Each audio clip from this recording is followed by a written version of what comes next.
D K Shivakumar trouble shooter, ಯಾಕೆ high command D K Shivakumar ಅವ್ರನ್ನ meet ಆಗ್ತಿಲ್ಲ ಅಂತ ಚರ್ಚೆ ಮಾಡ್ಲಿಕ್ಕೆ ಶುರು ಆಗ್ತಿಲ್ವಲ್ಲ? ರಾಹುಲ್ ಗಾಂಧಿ ಇರಲಿ, ಅವ್ರ ಇಡೀ ಕುಟುಂಬದವ್ರು ಇಂದಿರಾ ಗಾಂಧಿ ಇರಲಿ, ಅದಕ್ಕೆ ಸುದೀರ್ಘ ಇತಿಹಾಸ ಇದೆ. ನೆಗ್ಲೆಕ್ಟ್ ಮಾಡುವುದು ಈ ನೆಹರು ಕುಟುಂಬದಲ್ಲಿ ಹೇಗಿದೆ ಅನ್ನೋದಕ್ಕೆ ನಿಮಗೆ ನೆಹರು ಅವರು ಪೇಪರ್ ಓದ್ತಾ ಕೂತಿರ್ತಾರೆ, ಇವ್ರು ಕುರ್ಚಿ ಎಳ್ಕೊಂಡು ಕೂತ್ಕೋತಾರೆ ಕೆಂಗಲ್ ಹನುಮಂತಯ್ಯನವರು. ನೆಹರು ಒಂದು ಸ್ವಲ್ಪ ಹೊತ್ತು ರಿಯಾಕ್ಟೇ ಮಾಡಲ್ಲ. ಪರಿಹಾರ ಅವ್ರ ಹತ್ರ ಇಲ್ಲ ಅಂದ್ರೆ ಭೇಟಿನೇ ಮಾಡಲ್ಲ. ಭೇಟಿ ಮಾಡ್ತಿದ್ರೆ ಮುಂದೆ ಬಿಡೋದಲ್ವಾ? ನೆಹರು ಕ್ಯಾರೆಕ್ಟರ್ ಅದೇ ಆಗಿತ್ತು, ಇಂದಿರಾ ಗಾಂಧಿ ಅವರ ಕ್ಯಾರೆಕ್ಟರ್ ಅದೇ ಆಗಿತ್ತು, ರಾಜೀವ್ ಗಾಂಧಿ ಅವರ ಕ್ಯಾರೆಕ್ಟರ್ ಅದೇ ಆಗಿತ್ತು. I was witness there.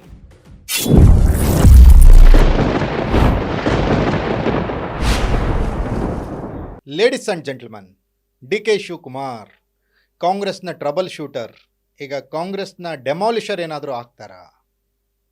ಯಾಕಂದರೆ ಪದೇ ಪದೇ ಹೋಗ್ತಾರೆ ದೆಹಲಿಗೆ, ಅಲ್ಲಿ ಹೈಕಮಾಂಡ್ ಭೇಟಿ ಆಗಿಲ್ಲ ಅಂತ, ಬಂದ ದಾರಿಗೆ ಸುಂಕ ಇಲ್ಲ ಅನ್ನೋ ಥರ ವಾಪಸ್ ಬರ್ತಾರೆ. ವಾಪಸ್ ಬಂದಮೇಲೆ ಒಂದು ವಾರ ಸುಮ್ಮನೆ ಇರ್ತಾರೆ, ಮತ್ತೆ ದೆಹಲಿಗೆ ಹೋಗ್ತಾರೆ. ಹೋಗುವಾಗ ಇಲ್ಲೇನಾದರೂ ಒಂದು ಬಾಂಬ್ ಹಾಕಿ ಹೋಗ್ಬಿಡ್ತಾರೆ, ಕೈಯಲ್ಲಿ ಏನೋ ಒಂದು ಇಟ್ಕೊಂಡು ಹೋಗ್ತಾರೆ. ಅದನ್ನ ನೋಡ್ಬಿಟ್ಟು ನಾವು ಏನೇನೋ ವರದಿಗಳನ್ನು ಮಾಡ್ತೀವಿ, ಆಮೇಲೆ ಮತ್ತೆ ವಾಪಸ್ ಬರ್ತಾರೆ. ಇದೇ ಥರ ಆಗ್ತಾ ಇದೆ. ಈ ಹಗ್ಗ ಜಗ್ಗಾಟ, ಅಧಿಕಾರ ಹಸ್ತಾಂತರ, ಮುಖ್ಯಮಂತ್ರಿ ಬದಲಾವಣೆ ಅನ್ನುವ ಚರ್ಚೆಗಳಿಗೆ ಮುಕ್ತಿ ಸಿಗುತ್ತಾ? ಈಗಿರುವ ಪರಿಸ್ಥಿತಿಯಲ್ಲಿ ಕಾಂಗ್ರೆಸ್ ಹೈಕಮಾಂಡ್ ಯಾವ ರೀತಿ ತೀರ್ಮಾನಗಳನ್ನು ತೆಗೆದುಕೊಳ್ಳುತ್ತೆ? ಈ ಬಗ್ಗೆ ಸುದೀರ್ಘವಾಗಿ ರಾಜಕೀಯ ಅನುಭವ ಇರುವಂತಹ, ರಾಜಕೀಯ ಪತ್ರಿಕೋದ್ಯಮದ ಅನುಭವ ಇರುವಂತಹ ಹಿರಿಯ ಪತ್ರಿಕೋದ್ಯಮಿ ಸನ್ಮಾನ್ಯ ಶ್ರೀ ಶಶಿಧರ್ ಭಟ್ ಅವರು ನಮ್ಮ ಜೊತೆಗಿದ್ದಾರೆ.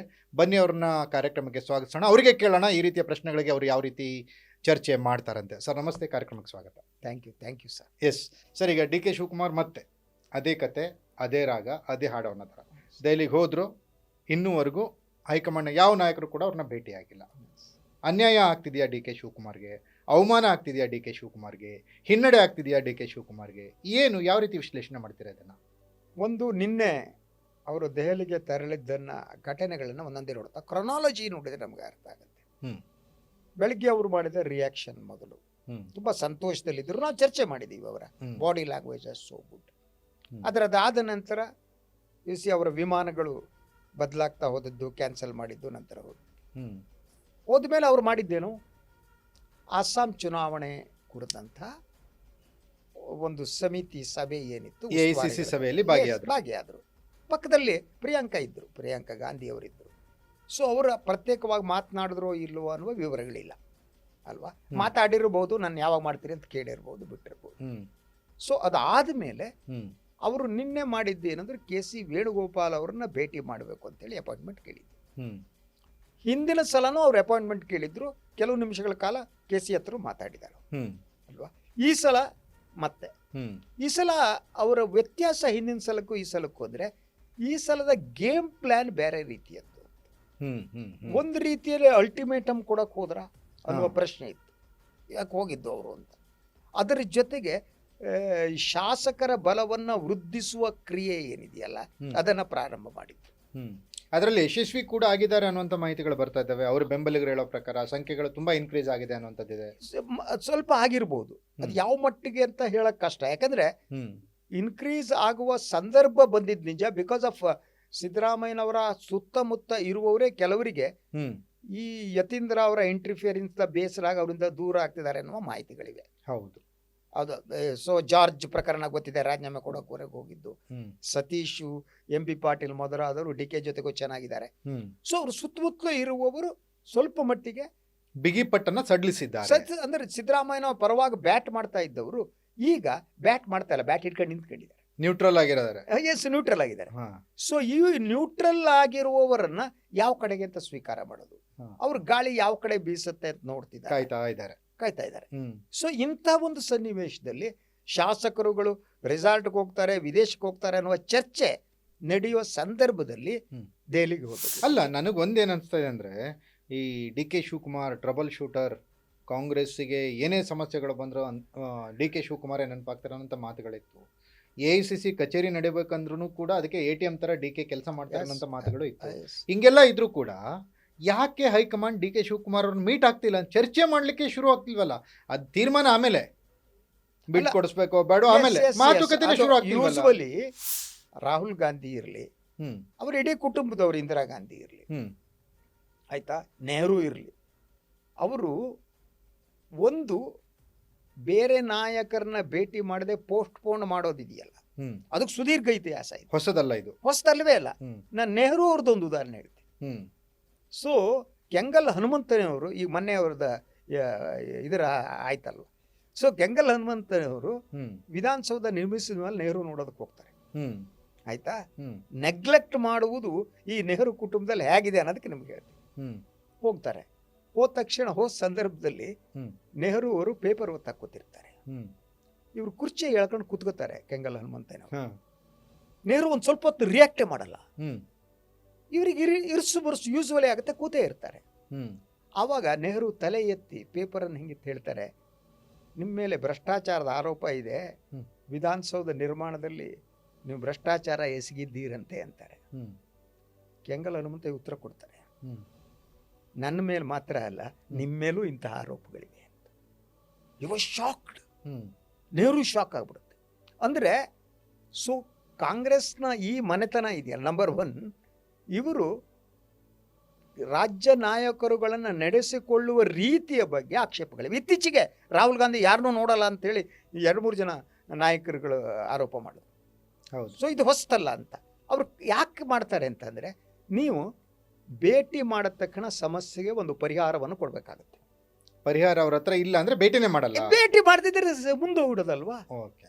ಹ್ಮ್ ಸೊ ಇದು ನೆಹರು ಕ್ಯಾರೆಕ್ಟರ್ ಅದೇ ಆಗಿತ್ತು, ಇಂದಿರಾ ಗಾಂಧಿ ಅವರ ಕ್ಯಾರೆಕ್ಟರ್ ಅದೇ ಆಗಿತ್ತು, ರಾಜೀವ್ ಗಾಂಧಿ ಅವರ ಕ್ಯಾರೆಕ್ಟರ್ ಅದೇ ಆಗಿತ್ತು. ಈಗ ರಾಜೀವ್ ಗಾಂಧಿ ಅವರು ವೀರೇಂದ್ರ ಪಾಟೀಲ್ರನ್ನ ತೆಗೆದುಹಾಕಿದ್ದು ಒಂದು ಸ್ಟೇಟ್ಮೆಂಟು ಏರ್ಪೋರ್ಟ್ನಲ್ಲಿ, I was witness there. So ಅವತ್ತು ಬೆಳಗ್ಗೆ ನಾವು ಪತ್ರಕರ್ತ ಹೋಗಿ ನಿಂತಿದ್ದೀವಿ, ರಾಜೀವ್ ಗಾಂಧಿ ಅವರು ಬಂದು ಇಳಿದ್ರು. ಫಸ್ಟ್ ಏನಂದ್ರು ಅಂದರೆ, ಅವರ ಸೆಕ್ಯೂರಿಟಿ ಹೇಳಿದ್ರು ಒಂದೇ ಪ್ರಶ್ನೆ ಕೇಳಬೇಕು ಅಂತ. ನಾವೆಲ್ಲ ಕರ್ನಾಟಕದಲ್ಲಿ ಏನಾಗುತ್ತೆ ಅಂತ ಕೇಳಬೇಕು ಅಂತಿದ್ವಿ. ಬೆಳಗ್ಗೆ ಬಂದಿದ್ದಾರೆ, ತಕ್ಷಣ ಯಾರೋ ಒಬ್ಬ ಜರ್ನಲಿಸ್ಟ್ ನಮ್ಮ ಕಲಿಗಿದ್ದವರು, ಹೌ ಈಸ್ ಬೆಂಗಳೂರು ವೆದರ್ ಅಂದರು. ಇಟ್ ಈಸ್ ಫೈನ್ ಅಂತ ಹೊಟ್ಟೆ ಹೋಗ್ಬಿಟ್ರು. ಒಂದೇ ಪ್ರಶ್ನೆ ಮುಗೀತಾ. ನಾವು ಏನಯ್ಯ, ನಾವು ವೀರೇಂದ್ರ ಪಾಟೀಲ್ ಬಗ್ಗೆ ಕೇಳೋಣ ಅಂದ್ರೆ ಹಿಂಗಂದಂತ ಪತ್ರಕರ್ತರನ್ನ ಟೀಕೆ ಮಾಡಿದ್ವಿ. ಸಂಜೆ ವಾಪಸ್ ಹೋಗಬೇಕಾದ್ರೆ ಮತ್ತೆ ನಾವೆಲ್ಲ ಏರ್ಪೋರ್ಟ್ನಲ್ಲಿದ್ವಿ. ಬಂದರು Rajiv Gandhi, Karnataka will have a new chief minister ಅಂತ ಹೋಗ್ಬಿಟ್ರು. ಮರುದಿವಸ ಹೆಡ್ಲೈನ್ ಸ್ಟೋರಿ, ಅದು ಟಿ ವಿಗಳು ಇಲ್ದಿರೋ ಕಾಲ. ಆದರೆ ಒಂದು ವೀರೇಂದ್ರ ಪಾಟೀಲ್ ಅಂತ ನಾಯಕರನ್ನ ಏರ್ಪೋರ್ಟ್ನಲ್ಲಿ ಬದಲು ಇದೇ ಮಾಡಿ ಕಾಂಗ್ರೆಸ್ ಹೈಕಮಾಂಡ್ ಬಂಗಾರಪ್ಪನವ್ರನ್ನ ತೆಗೆದು ಮೊಯ್ಲಿ ಅವ್ರನ್ನ ರಾತ್ರೋರಾತ್ರಿ ಮಾಡುತ್ತೆ. ಬಸ್ದು ಅದು ಕೂಡ ನಾನು ವಿಟ್ನೆಸ್. ಬಂಗಾರಪ್ಪರು ನಾನು ಕೈ ಹಿಡ್ಕೊಂಡು ಕಣ್ಣೀರು ಹಾಕಿದ್ರು ರಾಜಭವನದಲ್ಲಿ. ರಾತ್ರೋರಾತ್ರಿ ಬದಲು ಮಾಡುತ್ತೆ. ಎಸ್, ಅಂದರೆ ಕಾಂಗ್ರೆಸ್ ಹೈಕಮಾಂಡ್ ಇದೆಯಲ್ಲ, ಹಾ ಅವರು ರಾಜ್ಯ ನಾಯಕರುಗಳ ಜೊತೆ ನಡೆಸಿಕೊಳ್ಳುವುದಕ್ಕೇನಿದೆ, ಅವರ ಸುದೀರ್ಘ ಇತಿಹಾಸದಲ್ಲಿ ರಾಜ್ಯ ನಾಯಕರುಗಳಿಗೆ ಯಾವ ಗೌರವ ಕೊಡಬೇಕು ಗೌರವ ಕೊಟ್ಟೇ ಇಲ್ಲ ಅವರು. ಹಂಗಾದ್ರೆ ಇಲ್ಲಿ ಈಗ ಗೌರವ ಸಿದ್ದರಾಮಯ್ಯವ್ರಿಗೆ ಸಿಗ್ತಾ ಇದೆ, ಡಿ ಕೆ ಸಿಗ್ತಾ ಇಲ್ಲ. ಅವರಿಗೆ ಎರಡು ರೀತಿ ಇದೆ. ಸಿದ್ದರಾಮಯ್ಯನವ್ರ ಬಗ್ಗೆ ಭಯ ಇದೆ, ಡಿ ಕೆ ಅವ್ರ ಬಗ್ಗೆ ಭಯ ಇಲ್ಲ ಅವರಿಗೆ. ಮನೆ ಹುಡುಗ ಅಂತ ನಾವೇನೋ ಹ್ಯಾಂಡಲ್ ಮಾಡ್ತೀವಿ, ಕುಡಿಸೋಣ, ಹಂಗೇನೆ ಇರಲಿ ಅವ್ರ ಆ ಕಡೆ ನೋಡ್ಕೊಳ್ಳೋಣ. ಅಲ್ಲ, ಇನ್ನು ಎಷ್ಟಂತ ಈ ಅವಮಾನಗಳನ್ನು ಸಹಿಸೋದು, ಎಷ್ಟಂತ ಈ ಅನ್ಯಾಯ. ಒಂದು ವೇಳೆ ಮಾತು ಕೊಟ್ಟಿದ್ದೇ ನಿಜ ಆಗಿದ್ರೆ, ನಾನು ಹೇಳ್ತಿರೋದು ಈಗ 2.5 ವರ್ಷ ಇವರು, 2.5 ವರ್ಷ ಅವರು ಅಂತ ಏನೋ ಒಪ್ಪಂದ ಆಗಿದೆ ಅಂತ ಏನು ಇವ್ರು ಏನು ಹೇಳ್ತಿದ್ರು, ಅದು ನಿಜ ಆಗಿದ್ರೆ, ನಂಗೆ ಗೊತ್ತಿಲ್ಲ ನಿಜ ಆಗಿದೆಯಲ್ಲ, ನಂಗೆ ಗೊತ್ತಿಲ್ಲ. ನಿಜ ಆಗಿದ್ದಿದ್ರೆ ಯಾಕೆ ಅನ್ಯಾಯ ಅಂತ. ಅಲ್ಲಲ್ಲ ನೋಡಿ, ಒಂದು ಮಾತು ಕೊಟ್ಟು ಬಿಟ್ಟು ಒಂದು ಕ್ಲಾರಿಟಿ ಅನ್ನೋದು ಹೈಕಮಾಂಡ್ಗೆ ಇದ್ರೆ ಪಕ್ಷ ದೃಷ್ಟಿಯಿಂದ ಒಳ್ಳೇದು. ಅವರಿಬ್ಬರು ಸಿದ್ದರಾಮಯ್ಯನವ್ರನ್ನ ಡಿ ಕೆ ಅವ್ರನ್ನ ಕರೆದ್ಬಿಟ್ಟು ಬದಲು ಮಾಡ್ತೀವಿ, ಇಲ್ವೋ ಮಾಡಲ್ಲ, ವಿಲ್ ಹ್ಯಾವ್ ಟು ವೇಟ್ ಅದನ್ನು ಹೇಳುವ ಮೂಲಕ ಈ ಒಂದು ಗೊಂದಲಕ್ಕೆ ತೆರೆ ಇಡಬೇಕು. ಅವ್ರು ಹೇಳ್ತಾರಲ್ಲ ಸರ್, ಹೈಕಮಾಂಡ್ ಸೂಕ್ತ ಸಮಯದಲ್ಲಿ ಏನಲ್ಲ, ನಾವೇನು ಮಾಡ್ತೀವಿ ಗೊತ್ತಾ, ಈಗ ಯಾವ ಸ್ಥಿತಿ ಅಂದರೆ, ನಮ್ಮ ಎಲ್ಲ ನಮ್ಮ ಗೂಟದ ಪತ್ರಿಕೋದ್ಯಮ ಮಾಡ್ತೀವಲ್ವ, ನಾವು ಗೂಟ ಇಟ್ಕೊಂಡು ಹೋಗ್ತೀವಿ, ಮೈಕ್ ಇಟ್ಕೊಂಡು. ಮೈಕ್ ಅದು ಗೂಟ, ಅದು ಆ ಗೂಟದ ಪತ್ರಿಕೋದ್ಯಮ ಮಾಡೋರು ನಾವು ಹೋಗ್ಬಿಟ್ಟು ಏನ್ರಿ ಅಂತ ಅದನ್ನೇ ಕೇಳ್ತೀವಿ. ಪಕ್ಷದ ಇಮೇಜು, ಸರ್ಕಲ್ ಇಮೇಜ್ ಹಾಳು ಬಿದ್ದುಬಿಟ್ಟು ಬೇರೆ ಚರ್ಚೆನೇ ಜಗತ್ತಲ್ಲಿ ನಡೆಯಲ್ಲ. ನೀವು ಕಳೆದ ನೋಡಿ, ಒಂದು 6-8 ತಿಂಗಳಿಂದ ಹೊಸ ಮುಖ್ಯಮಂತ್ರಿನ ಇಲ್ವಾ, ಅವರೇ ಶುರು ಮಾಡಿದ್ದು ಸರ್. ಅವ್ರು ರಾಜಣ್ಣ ಶುರು ಮಾಡಿದ್ರು, ಕ್ರಾಂತಿ ಶುರು ಆಗ್ಬಿಡುತ್ತೆ. ನಾನು ಹೇಳಿದ್ದು ಆಗಸ್ಟ್ ಇಂದ ಶುರು ಆಗಿದ್ದು, ಇದನ್ನ ನಾನು ಆಗಸ್ಟ್ ಕ್ರಾಂತಿ, ಸೆಪ್ಟೆಂಬರ್ ಕ್ರಾಂತಿ, ಸಂಕ್ರಾಂತಿವರೆಗೂ ಬಂತು. ಇದಕ್ಕೆಲ್ಲ ತೆರೆ ಎಳೆಯುವ ಕೆಲಸವನ್ನ ಕಾಂಗ್ರೆಸ್ ವರಿಷ್ಠರು ಮಾಡಬೇಕಾಗಿತ್ತು ಅನ್ನೋದಕ್ಕೆ ನಾ ಹೇಳೋದು. ಚರ್ಚೆಯನ್ನು ಜೀವಂತವಾಗಿಡಬೇಕು. ಒಬ್ರು ಯಾಕೆ ಇಡಬೇಕು, ಕರೀರಿ ಇಬ್ಬರನ್ನ, we are doing it or not, this is the thing. No, it is not a time to change the leadership, or yes, we are going to ಹೌದು, ಒಬ್ಬ ಮನುಷ್ಯ ಎಷ್ಟು ಸರಿ ಈ ರೀತಿ ನಿರ್ಲಕ್ಷ್ಯಕ್ಕೊಳಗಾಗ್ತಾನೆ, ಎಷ್ಟು ಸರಿ ಇಗ್ನೋರೆನ್ಸ್ಗೊಳಗಾಗ್ತಾನೆ. ಡಿ ಕೆ ಶಿವಕುಮಾರ್ ಏನಾದರೂ ತಿರುಗಿ ಬಿದ್ದರೆ ಏನಾಗ್ಬೋದು ಕಾಂಗ್ರೆಸ್ನ ಪರಿಸ್ಥಿತಿ? ಸರ್, ಇದು ಹೆಂಗೆ ಗೊತ್ತಾ ನಿಮಗೆ, ಈ ನಿರ್ಲಕ್ಷ್ಯದ ರಾಜಕಾರಣ ಇವತ್ತಿನ ಭಾರತದ ಎಲ್ಲ ರಾಜಕೀಯ ಪಕ್ಷದಲ್ಲೂ ಇದೆ. ಹ್ಮ್. ನೀವು BJPಯಲ್ಲಿ ಮೋದಿ ನೋಡೋಕ್ಕೆ ಆಗಲ್ಲ, ಅಮಿತ್ ಶಾ ನೋಡೋಕ್ಕೆ ಆಗಲ್ಲ. ಯಡಿಯೂರಪ್ಪನವ್ರಿಗೆ ಮಾಡಿರೋ ಅವಮಾನಕ್ಕಿಂತ ಬೇಕನ್ರಿ? ಹೋಗೋದು ಮೀಟಿಂಗ್ ಕೊಡಿ ಅಂದರೆ ನೋಡದೆ ಅವ್ರಿಗೆ ಅವಮಾನ ಎಷ್ಟು ಮಾಡಬೇಕೋ ಅಷ್ಟು ಅಮಿತ್ ಶಾ ಮಾಡಾಕೊಟ್ರು ಅಲ್ವಾ? ಅದೇ ರೀತಿ ಈಗ DK ಅವ್ರನ್ನು ಕೂಡ ಕಾಂಗ್ರೆಸ್ನಲ್ಲಿ, ಅಂದರೆ ಈ ದೆಹಲಿ ರಾಜಕಾರಣಿಗಳಿದಾರಲ್ಲ, ಈ ಉತ್ತರ ಪ್ರದೇಶದ ಅಥವಾ ದೆಹಲಿ ಉತ್ತರ ಭಾರತ ರಾಜಕಾರಣಿಗಳು, ಅವರು ಮನುಷ್ಯರಿಗೆ ಕೊಡಬೇಕಾದ ಕನಿಷ್ಠ ಗೌರವವನ್ನು ಕೂಡ ಕೊಡದಿರುವಂಥವ್ರು.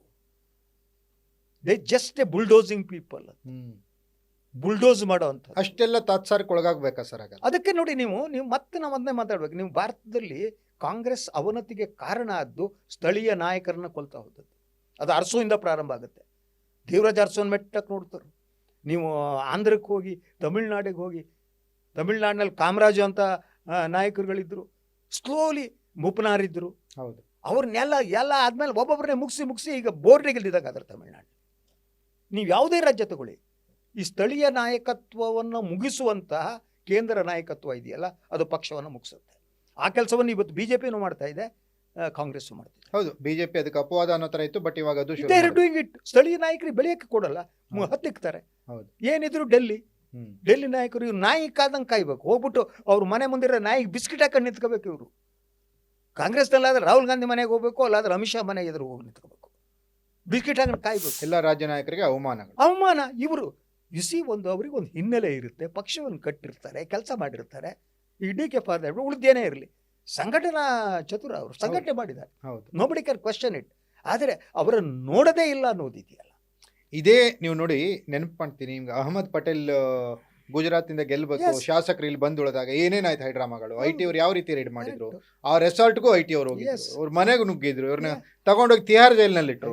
ಆದ್ರೂ ಕೂಡ ಕಾಂಗ್ರೆಸ್ ಅಂತ ಸೋನಿಯಾ ಗಾಂಧಿ ಅವ್ರು ನೋಡ್ಕೊ ಬಂದ್ರು ಅಷ್ಟೇ ಜೈಲಿಗೆ ಅನ್ನಂತ ವ್ಯಕ್ತಿ. ಇವತ್ತು ಒಂದ್ 2 ನಿಮಿಷ ಮಾತಾಡಕ್ಕೆ 2-3 ಬಾರಿ ಹೋದ್ರು, 2 ದಿನ ಉಳಿದ್ರು, 3 ದಿನ ಉಳಿದ್ರು, 2 ನಿಮಿಷ ಟೈಮ್ ಕೊಡ್ತಾ ಇಲ್ಲ ಅಂದ್ರೆ ಕರ್ನಾಟಕಕ್ಕೆ ಮಾಡೋ ಅವಮಾನ ಅಲ್ವಾ ಸರ್? ಅಲ್ಲಲ್ಲ, ರಾಜಕೀಯ ಪಕ್ಷದ ಒಳಗಡೆ ಡೆಮೊಕ್ರೆಟಿಕ್ ವ್ಯಾಲ್ಯೂಸ್ ನಾಶ ಆಗ್ತಿರೋದು. ಅದ್ರ ಜೊತೆ ಕರ್ನಾಟಕ ಮಾತ್ರ ಅಲ್ಲ, ಎಲ್ಲ ರಾಜ್ಯ ನಾಯಕರು, ಪ್ರಾದೇಶಿಕ ನಾಯಕರುಗಳಿದಾರಲ್ಲ, ಅವ್ರಿಗೆ ಇದೇ ಸ್ಥಿತಿ ಏನ್ ಮಾಡಿ. ಓಕೆ, ಈಗ ಈ ಸ್ಟೋರಿಗೆ ಒಂದು ಟ್ವಿಸ್ಟ್ ಏನಂದ್ರೆ, DK ಶಿವಕುಮಾರ್ ಅವ್ರನ್ನ ದೂರ ಇಡ್ಲಿಕ್ಕೆ ಸಿದ್ದರಾಮಯ್ಯನವರೇ ಪರೋಕ್ಷವಾದಂತ ಕಾರಣ ಇರ್ಬೋದು. ಸಿದ್ದರಾಮಯ್ಯನವರು ಏನೋ ಮೆಸೇಜ್ ಕೊಟ್ಟಿದ್ದಾರೆ, ಅದಕ್ಕೆ ಅವ್ರು ಅಪಾಯಿಂಟ್ಮೆಂಟ್ ಕೊಡ್ತಾ ಇಲ್ಲ. ನನ್ನ ದಾರಿ ನನಗೆ ಅಂತ ಸಿದ್ದರಾಮಯ್ಯನವರು ಆಲ್ರೆಡಿ ಹೇಳ್ಬಿಟ್ಟಿದ್ದಾರೆ. ಅಲ್ಲಲ್ಲ, ರಾಜಕಾರಣದಲ್ಲಿ ಇದೆಲ್ಲ ನಡೀತಾನೆ ಇರ್ತದೆ. ಈ ಸಿದ್ದರಾಮಯ್ಯನವರು ಹಾಗೆ ಹೇಳ್ಬಿಟ್ರು, ಪಕ್ಷದ ವರಿಷ್ಠರು ಅದನ್ನು ಮೀರಿ ಒಂದು ತೀರ್ಮಾನ ತಗೊಳ್ಳೋ ಶಕ್ತಿ ಇರಬೇಕು. ಹಂಗಿದ್ರೆ ಮಾತ್ರ ಅವ್ರಿಗೆ ವರಿಷ್ಠರು ಅನ್ನೋದು. ನೀವು ಯಾವುದೋ ಸ್ಥಳೀಯ ನಾಯಕ ಒಬ್ರು ಹೇಳ್ಬಿಟ್ರು ಅಂತ ಹೇಳ್ಬಿಟ್ಟು, ನಾರಾಯಣಪ್ಪ ಅಂತ ಹೇಳ್ದ ಅಂತೇಳಿ ಹನುಮಂತಪ್ಪನ ದೂರ ಇಡೋದು, ಹನುಮಂತಪ್ಪ ಹೇಳ್ದ ಅಂತ ನಾರಾಯಣಪ್ಪನ ದೂರ ಇರೋದು. What type of politics it is not A political party ಅಲ್ವಾ? ಅವ್ರು ಮಾಡ್ತಾರೆ ರಾಜಕಾರಣದಲ್ಲಿ. ಒಬ್ಬರ ವಿರುದ್ಧ ಕತ್ತಿ ಮಸೀತಾರೆ, ಪಿತೂರಿ ಮಾಡ್ತಾರೆ. That is power politics. Power politics ಹಾಗೇನೇ ಇರುತ್ತೆ, ಪಾರ್ಟ್ ಆಫ್ ಪಾಲಿಟಿಕ್ಸ್. ಯಾರು ಪವರ್ ಪಾಲಿಟಿಕ್ಸ್ ನಲ್ಲಿ ಇನ್ನೊಬ್ಬರ ಸಲುವಾಗಿ ಮಹಾನ್ ಸತ್ಯವಂತರು, ಸತ್ಯಸಂಧರು ಆಗಿರಲ್ಲ.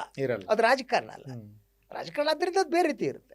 ಆದರೆ ಅದನ್ನ ಮೀರಿ ಪಕ್ಷದ ವರಿಷ್ಠರು ತಮ್ಮ ಸ್ಥಳೀಯ ನಾಯಕರನ್ನ ಹೇಗೆ ನಡೆಸ್ಕೋಬೇಕು, ಗೌರವಯುತವಾಗಿ ಮಾತಾಡಬೇಕು, ಇನ್ನೊಂದು ಮಾಡಬೇಕು.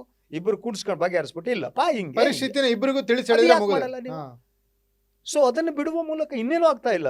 ಏನಾಗುತ್ತೆ ಅಂದ್ರೆ, ರಾಜ್ಯದಲ್ಲಿ ಸರ್ಕಾರದ ಇಮೇಜ್ ಅನ್ನೋ ಕಡೆ ಆದ್ರೆ ಬಟ್ ನೆನ್ನೆ DK ಶಿವಕುಮಾರ್ ಹೋಗುವಾಗ ಮಾತ್ರ ಬೇರೆ ರೀತಿ ಗತ್ತು ಗಮ್ಮತ್ತು ಇಟ್ಕೊಂಡು ಹೋಗಿದ್ದಾರೆ.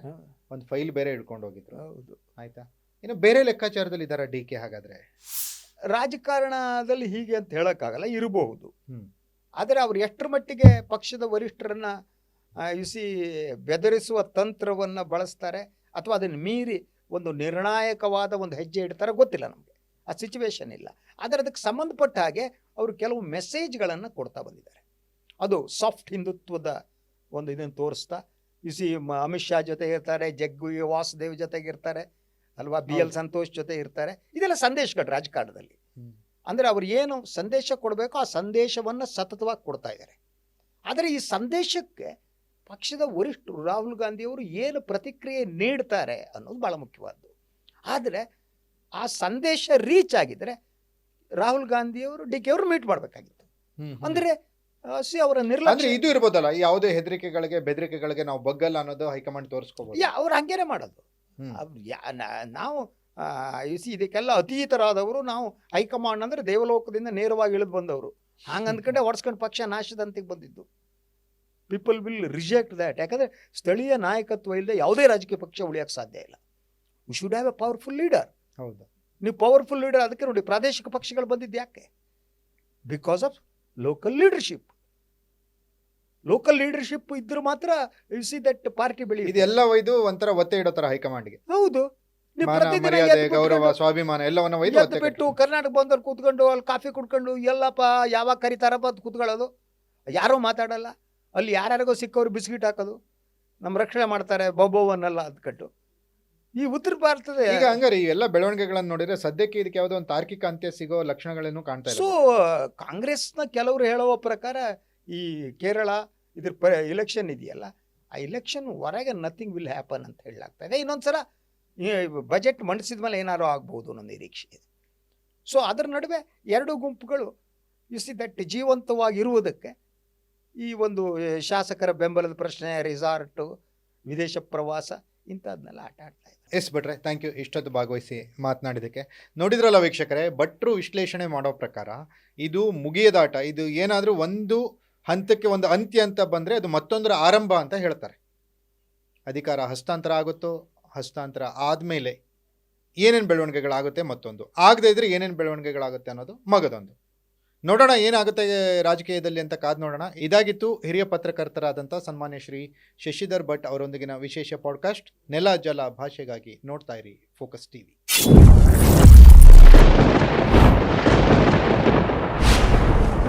ಈ D K Shivakumar trouble shooter, ಯಾಕೆ ಹೈಕಮಾಂಡ್ ಡಿ ಕೆ ಶಿವಕುಮಾರ್ ಅವ್ರನ್ನ ಮೀಟ್ ಆಗ್ತಿಲ್ಲ ಅಂತ ಚರ್ಚೆ ಮಾಡ್ಲಿಕ್ಕೆ ಶುರು ಆಗ್ತಿಲ್ವಲ್ಲ? ರಾಹುಲ್ ಗಾಂಧಿ ಇರಲಿ, ಅವ್ರ ಇಡೀ ಕುಟುಂಬದವರು, ಇಂದಿರಾ ಗಾಂಧಿ ಇರಲಿ, ಅದಕ್ಕೆ ಸುದೀರ್ಘ ಇತಿಹಾಸ. ನೆಗ್ಲೆಕ್ಟ್ ಮಾಡುವುದು ಈ ನೆಹರು ಕುಟುಂಬದಲ್ಲಿ ಹೇಗಿದೆ ಅನ್ನೋದಕ್ಕೆ ನಿಮಗೆ. ನೆಹರು ಅವರು ಪೇಪರ್ ಓದ್ತಾ ಕೂತಿರ್ತಾರೆ, ಇವರು ಕುರ್ಚಿ ಎಳ್ಕೊಂಡು ಕೂತ್ಕೋತಾರೆ ಕೆಂಗಲ್ ಹನುಮಂತನವರು. ನೆಹರು ಒಂದು ಸ್ವಲ್ಪ ಹೊತ್ತು ರಿಯಾಕ್ಟೇ ಮಾಡಲ್ಲ.